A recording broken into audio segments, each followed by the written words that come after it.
Guys, hello and welcome to my YouTube channel JallajSir Classes. In this video, I am going to explain you all the HTTP errors. Believe me, you may have already know few of errors, but this is most commonly uh, it is every HTTP code which you come across error code. I am going to explain it. So let's start. The first I will explain is 400. What is the meaning of it? HTTP 400. So HTTP 400 bad request. This comes often due to missing request parameter.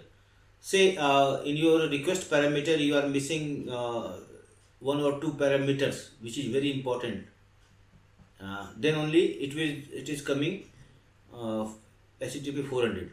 So for that, to resolve that, all you need to look your all the parameters required for that HTTP call.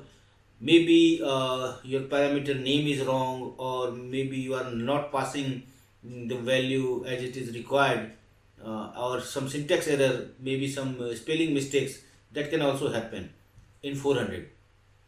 Now the second is 401. So whenever 401 comes, HTTP status 401 comes, it's unauthorized.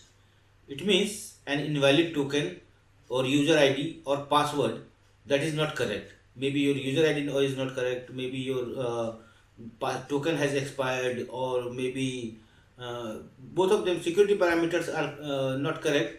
Then only 401 comes.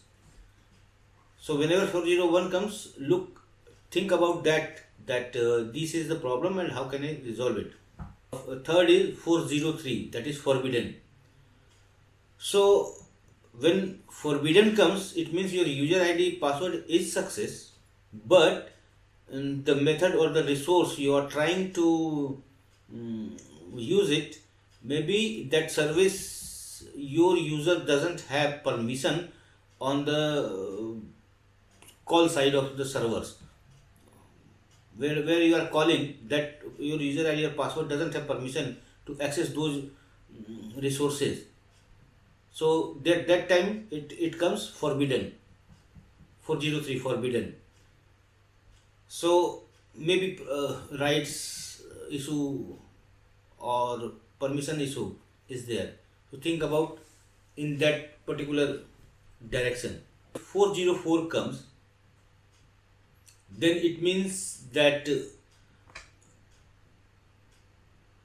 that particular service itself doesn't exist there, or maybe you have requested that service, maybe spelling name mistake or something is there.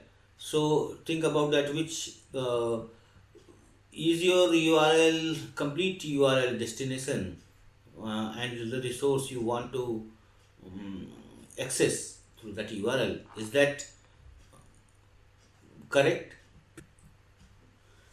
Then comes 405, that is method not allowed. So method not allowed is simply you are calling by get, but the server expects it by post, or what method you are trying, you are not using the correct method to call the service. That's why you get 405. Then it comes 406. 40 is not acceptable. That is, the content type doesn't match the accept header. You know about accept header, right? So in accept header, it may be some restriction. Normally we // we put accept that all the things it accepts, but sometimes it doesn't accept it. Course, course is one thing which you need to find out what is it is. In this I'm not explaining that, but it is with the accept header, the problem with the accept header. So you have to think that what accept server is actually your server wants, in order, if you are getting 406. if we get 409, it means it's a conflict. Conflict means if a resource being created already exists.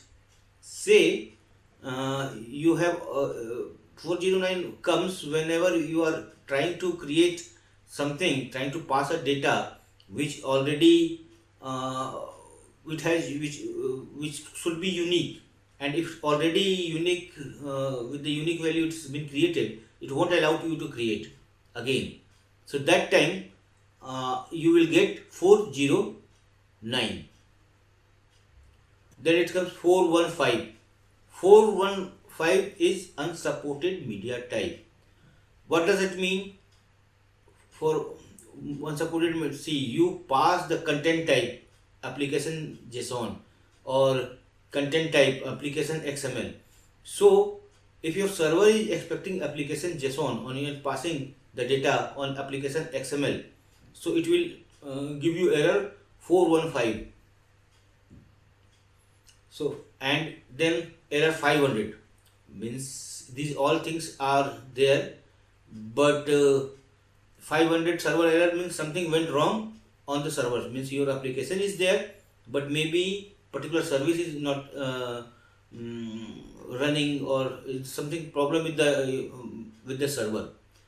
502 means provider server error. So again means 50 or 502 means your authentication and everything, you have nothing wrong with your call, but it's some problem with the server you are calling or with the application you are calling. And obviously if you get HTTPS status 200, it means all fine, all good, you are good to go.